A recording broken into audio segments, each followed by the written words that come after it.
प्रिय हिंदी मित्रों, नमस्कार। हाईटेक हिंदी परिवार में आपका स्वागत है। एक नए महत्वपूर्ण और ज़रूरी वीडियो के साथ आज हम पुनः उपस्थित हैं। रिवीजन सीरीज डेली का वीडियो चल रहा है और उसके अंतर्गत अब तक हमने आदिकाल, भक्तिकाल और रीतिकाल पर बात कर ली है। आदिकाल, भक्तिकाल और रीतिकाल से संबंधित पिछले एक महीने से हम लगातार आपके लिए प्रतिदिन वीडियो ला रहे हैं, लेकिन उसके बाद भी हमें ऐसा लगता है कि कुछ प्रश्न ऐसे थे जो छूट रहे थे या कुछ प्रश्न ऐसे हैं जिन पर कम ध्यान दिया जा रहा था, लेकिन वे परीक्षा में पूछे जाते हैं। ऐसे प्रश्नों को वन लाइनर क्विक रिवीजन के माध्यम से हम आपके सामने ला रहे हैं। आदिकाल को अभी हमने छोड़ रखा है। भक्तिकाल पर, संत साहित्य पर हमने 200 प्रश्न के करीब लेकर के पिछले वीडियो में हम आए थे और आज का जो ये वीडियो है इसमें हम सगुण भक्ति काव्य पर चर्चा कर रहे हैं और इसके अंतर्गत भी हम करीब करीब 200 प्रश्नों पर बात करने वाले हैं। तो आइए हम इस वीडियो को देखते हैं। बहुत महत्वपूर्ण वीडियो है और परीक्षा के लिए बहुत उपयोगी है। आपसे हम उम्मीद करते हैं कि आप अपने साथी मित्रों को भी इस वीडियो को शेयर जरूर करेंगे। हम बात करते हैं अग्रदास। अग्रदास का नाम आप लोगों ने सुना होगा। अग्रदास का संबंध राम भक्ति शाखा से है और अग्रदास के संबंध में महत्वपूर्ण तथ्यों की अगर बात की जाए तो इनका उपनाम अग्र अली था, जो परीक्षा में पूछा जाता है। स्वयं को ये जानकी जी का सखी बताते थे। राम भक्ति शाखा में जो रसिक भावना का समावेश है उसको शामिल करने में इनको मुख्य रूप से याद किया जाता है। इनके गुरु का नाम क्या कृष्णदास परिहारी था। अगर अग्रदास की प्रमुख रचनाओं की बात की जाए तो रामा अष्टयाम, ध्यान मंजरी, राम भजन मंजरी, उपासना बावनी, पदावली और हितोपदेश जैसी रचनाएं गिनी जाती हैं। अब ये आप देख रहे होंगे कि ये 200 प्रश्न किस प्रकार परीक्षा में बनेंगे। हिंदी में बहुत छोटे छोटे किंतु बहुत महत्वपूर्ण प्रश्न बनते हैं। ये आप जितने कॉमा लगे हुए देख रहे हैं ये सब के सब एक एक प्रश्न हैं। जैसे हम आपको उदाहरण के लिए बताएं कि परीक्षा में आपसे पूछा जाएगा कि निम्न में से किस कवि का उपनाम अग्र अली है, या आपसे पूछा जाएगा कि निम्न में से किस कवि ने अपने को जानकी जी का सखी बताया है, या पूछा जाएगा कि राम भक्ति शाखा में रसिक भावना का समावेश करने वाले कवि कौन हैं, या प्रश्न पूछा जाएगा कि अग्रदास के गुरु का नाम बताइए, या आपसे प्रश्न पूछा जाएगा कि रामा अष्टयाम किसकी रचना है, ध्यान मंजरी किसकी रचना है, उपासना बावनी किस कवि ने लिखी है, पदावली किसकी रचना है, या हितोपदेश भाषा किसकी रचना है। तो इस प्रकार आप ये देख रहे हैं कि इतने ही प्रश्नों में कितने 20 प्रश्नों का आपको हमने रिवीजन करवाया। इसलिए ये बहुत महत्वपूर्ण है। वीडियो छोटे जरूर हैं लेकिन परीक्षा के लिहाज से बहुत महत्वपूर्ण है। करना आपको क्या है, आपको बस ईयरफोन अपने कान में लगाना है और बार बार इन प्रश्नों को इसी रूप में सुनते रहना है, बार बार इनका रिवीजन करते रहना है। साथ में हम एक बात और बताना चाहेंगे आपको, जो हम कई बार पहले भी बता चुके हैं कि हिंदी विषय गणित बिल्कुल नहीं है।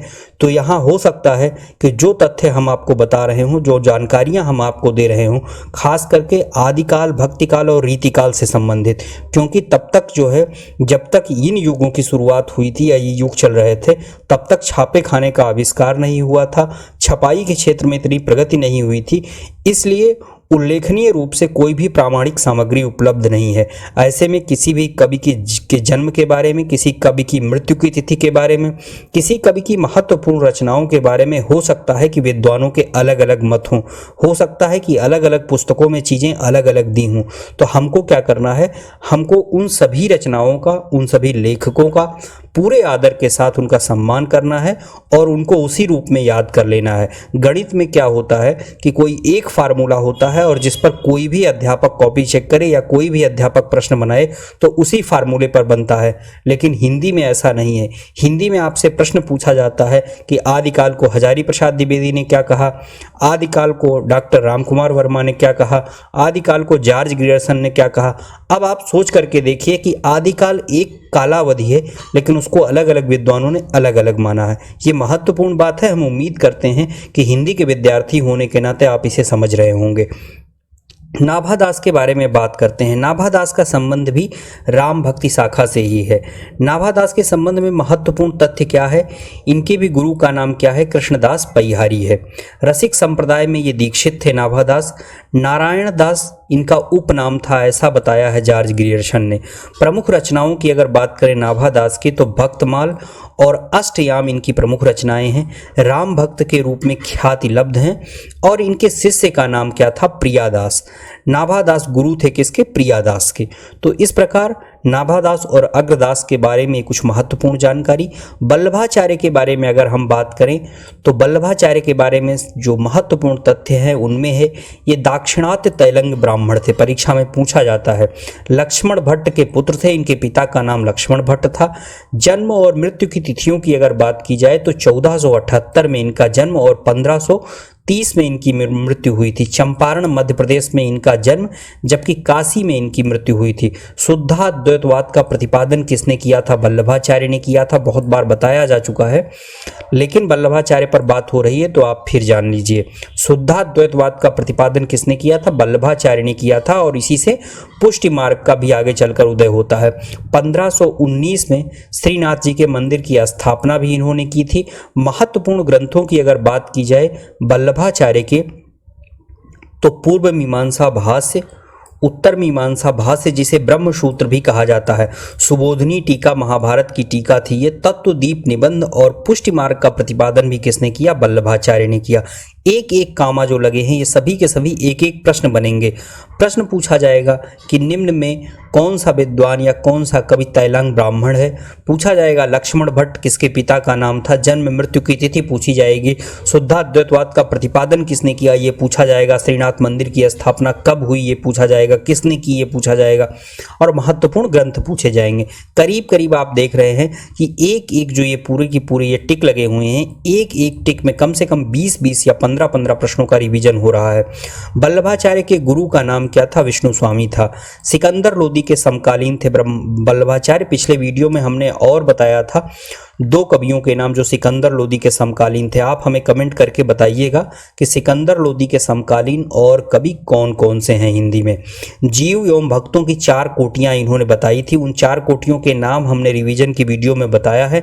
आप हमें कमेंट करके बताएंगे कि वल्लभाचार्य ने जीव और भक्त की कौन कौन सी 4 कोटियां निर्धारित की हैं या 4 से किन श्रेणियों में बंटवारा किया है।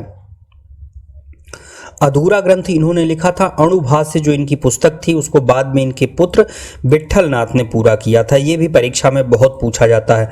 अणुभाष्य रचना किसकी है? वल्लभाचार्य की, लेकिन इसका लेखन कार्य किसने पूरा किया? विट्ठल नाथ ने। याद रखिए, रचना किसकी है? वल्लभाचार्य की, लेकिन पूरा किसने किया? विट्ठल नाथ ने। हमने इस पर एक वीडियो बनाया हुआ है जिसमें हम अपूर्ण रचनाओं को किसने पूर्ण किया इस पर बात की है। अष्टछाप के कवियों पर हाईटेक हिंदी का एक पूरा का पूरा वीडियो है। हम आपसे उम्मीद करते हैं कि आप प्लेलिस्ट में जाएंगे और उस वीडियो को देखेंगे। उनमें सभी कवियों के बारे में, उन 8 कवियों के बारे में महत्वपूर्ण तथ्यों की बात की गई है। फिर भी हम बात करते हैं कुंभन दास। अष्टछाप के महत्वपूर्ण कवि हैं। 1468 और 1582 इनकी जन्म मृत्यु है। पारसोली में इनका जन्म हुआ था। जमुनावती। गुरु का नाम वल्लभाचार्य। अष्टछाप के कवियों में सबसे ज्येष्ठ कवि के रूप में स्मरण किए जाते हैं और इनके पुत्र जो चतुर्भुज दास हैं उनको सबसे कनिष्ठ कवि के रूप में स्मरण किया जाता है। अकबर के समकालीन थे कुंभन दास। अकबर के आमंत्रण पर ये अकबर की राजधानी फतेहपुर सीकरी भी गए थे। सूरदास पर हाईटेक हिंदी ने वीडियो बनाया है। प्लेलिस्ट में व्यक्तित्व कृतित्व सीरीज में आप जाएंगे तो सूरदास पर आपको वीडियो मिलेगा। कृष्णदास की अगर बात करें तो कृष्णदास का जन्म 1496 और 1578। हम फिर आपसे एक बार कहना चाहेंगे कि अष्टछाप के जो कवियों की जन्म और मृत्यु की तिथि है, जरूरी नहीं है कि हर किताब में एक ही मिले, इसलिए आप इस पर हमसे बाद में जो है कमेंट बॉक्स में आकर के क्वेश्चन नहीं करेंगे कि अलग पुस्तक में अलग। जिस भी पुस्तक में आपको जो भी मिल रहा है आपको उसको उसी रूप में मान लेना है। खास करके किन किन कालों के लिए हम बात कर रहे हैं? आदिकाल, भक्तिकाल और रीतिकाल। इनके कवियों के बारे में महत्वपूर्ण जानकारी नहीं मिलती है। अगर आप आधुनिक काल की बात करेंगे तो जरूर कहा जा सकता है कि किसी की जो जन्मतिथि है वो सेम होगी। अब क्या है कृष्णदास? कृष्णदास की बात करते हैं। चिरोत्रा गुजरात में इनका जन्म हुआ था। अधिकारी के नाम से ये विख्यात हैं। जुगमान चरित्र नाम का इन्होंने ग्रंथ लिखा है। अब देखिए प्रश्न कैसे बनेगा। प्रश्न बनेगा जुगलमान चरित्र किसकी रचना है? आप बताएंगे कृष्णदास की। प्रश्न पूछा जाएगा निम्न में से कौन सा कवि अधिकारी के नाम से विख्यात है कृष्णदास। चिलोत्रा गुजरात किसका जन्म स्थान है? कृष्णदास। 1496 1578 किसकी जन्मतिथि है? कृष्णदास। या ये भी पूछा जा सकता है कि 4 कवियों के नाम दे दे अष्टछाप के और आपसे ये पूछे कि इनके जन्मतिथि को कालक्रम के अनुसार व्यवस्थित करिए, जैसा कि एनटीए नेट जेआरएफ की परीक्षा में अक्सर पूछा जाता है। नंददास की बात करते हैं। अष्टछाप के महत्वपूर्ण कवि हैं। 1523 और 1586 जो है इनका जन्म मृत्यु है। राजापुर किसका जन्म स्थान है? आप हमें कमेंट करके बताएंगे।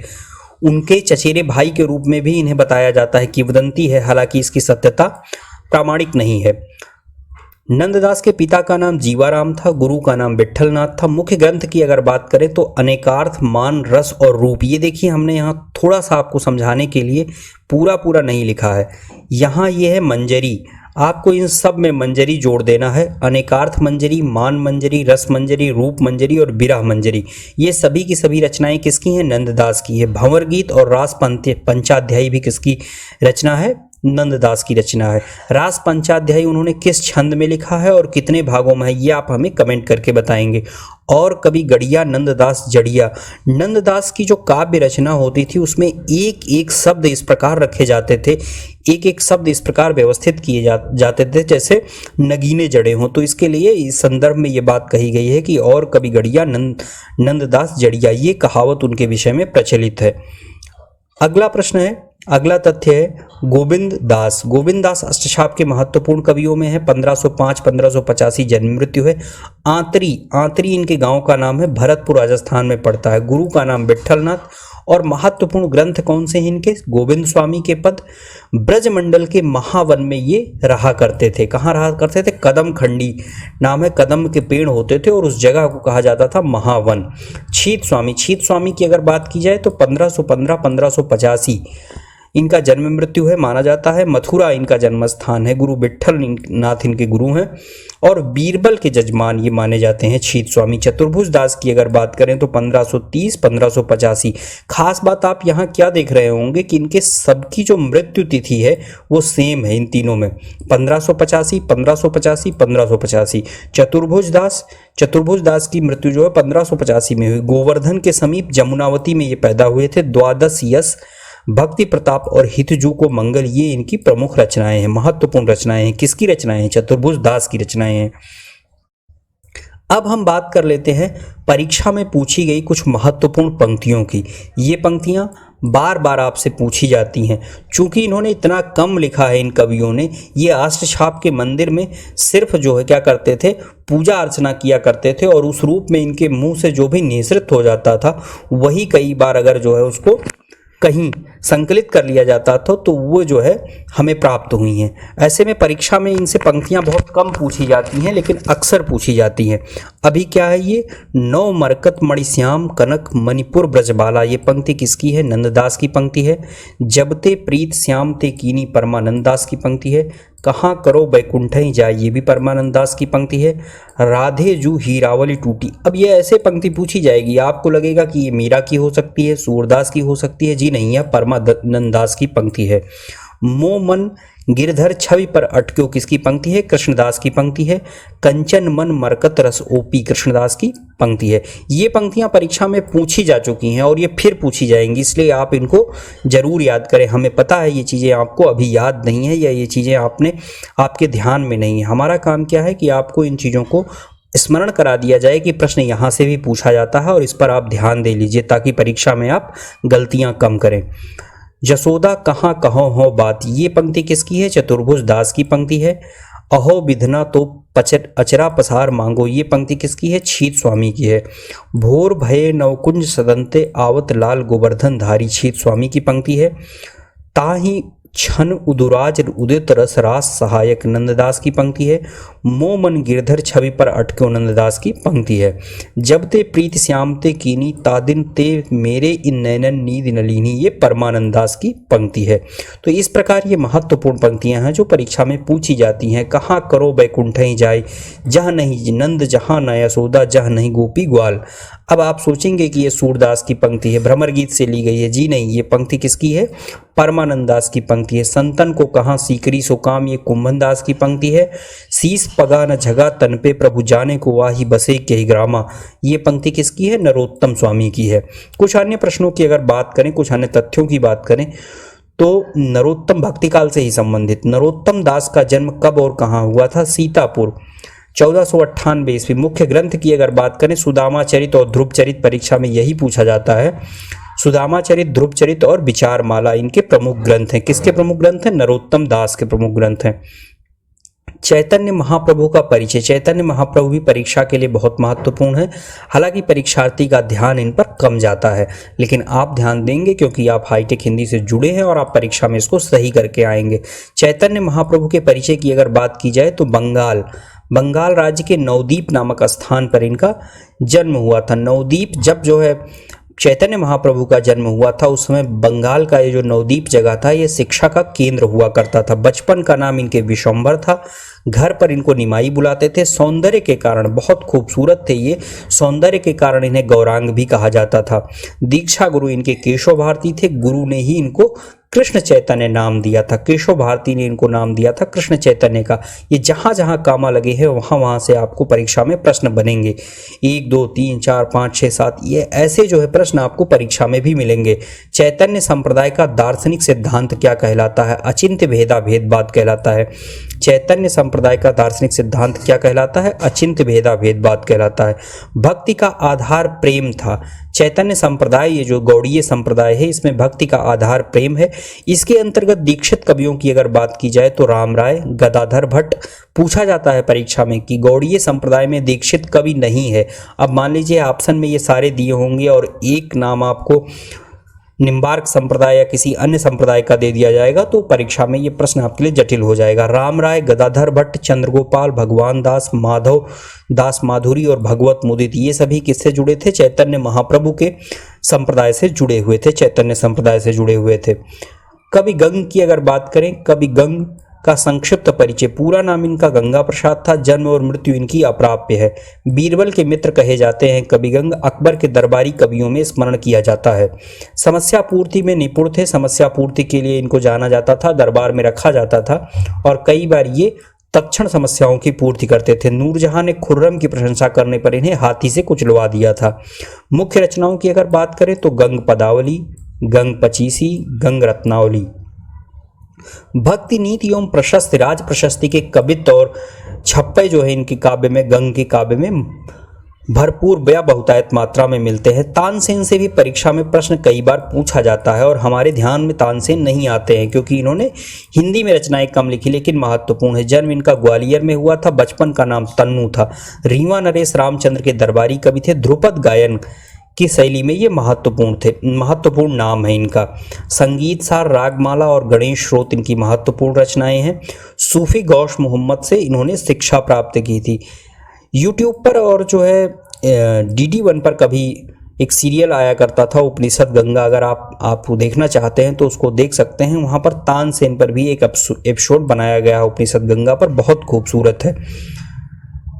रहीम दास की अगर बात करें तो रहीम दास के संक्षिप्त परिचय में अकबर के संरक्षक बैरम खां के पुत्र थे। पाटन में इनको अकबर ने जागीर दी थी। अजमेर की सूबेदारी भी इनको दी थी। रणथंभौर का किला इन्हें प्रदान किया था। खुर्रम का समर्थन करने के कारण जो है बाद में नूरजहां ने इनकी संपत्ति जब्त करवा ली थी और इनके अंतिम दिन जो है वो बहुत कष्टकर बीते थे। महत्वपूर्ण ग्रंथ की अगर बात की जाए तो रहीम दोहावली, बरवे नाई का भेद, मदनाष्टक और खेतु कोटकम इनकी महत्वपूर्ण रचना है। ये जो बरवे नाई का भेद है ये अवधी में लिखा गया है। मदनाष्टक खड़ी बोली में लिखा गया है। खेतु कोटकम फारसी और संस्कृत में लिखा गया है। इस प्रकार हम ये देखते हैं कि रहीम दास जो है एक साथ कई भाषाओं के विद्वान थे, जबकि जो उस समय की राजभाषा हुआ करती थी वह फारसी थी, लेकिन इन्होंने खड़ी बोली में भी रचना भी की। खड़ी बोली में भी इन्होंने लोक भाषा में अवधी में भी रचना की और साथ साथ इन्होंने संस्कृत में भी काव्य की रचना की। तो इस प्रकार ये रहा महत्वपूर्ण वीडियो। अन्य 200 प्रश्नों का वीडियो लेकर के हम आपके लिए आए हैं, जिसमें हमने उन महत्वपूर्ण सगुण भक्ति के जो छूटे हुए प्रश्न थे उन पर बात की है जो परीक्षा के लिहाज से अति महत्वपूर्ण है। अति महत्वपूर्ण वर्ष 2019 में प्रकाशित हिंदी की किताबें, वर्ष 2018 में प्रकाशित हिंदी की किताबों पर हमने वीडियो बनाया हुआ है, वे प्लेलिस्ट में पड़े हुए हैं। बहुत महत्वपूर्ण वीडियो हैं NTA NET JRF first grade और कॉलेज लेक्चरर के लिए, आपको उसको देखना चाहिए। आज का वीडियो कैसा रहा आप हमें कमेंट करके जरूर बताइएगा, ताकि हम आपके लिए रीतिकाल से संबंधित 200 प्रश्न ला सकें। हिंदी विषय से संबंधित किसी भी प्रकार की समस्या, कोई प्रश्न, कुछ सुझाव या सहयोग हो तो आप हमें लिख सकते हैं। अगला वीडियो लेकर हम बहुत शीघ्र उपस्थित हो रहे हैं। तब तक के लिए धन्यवाद।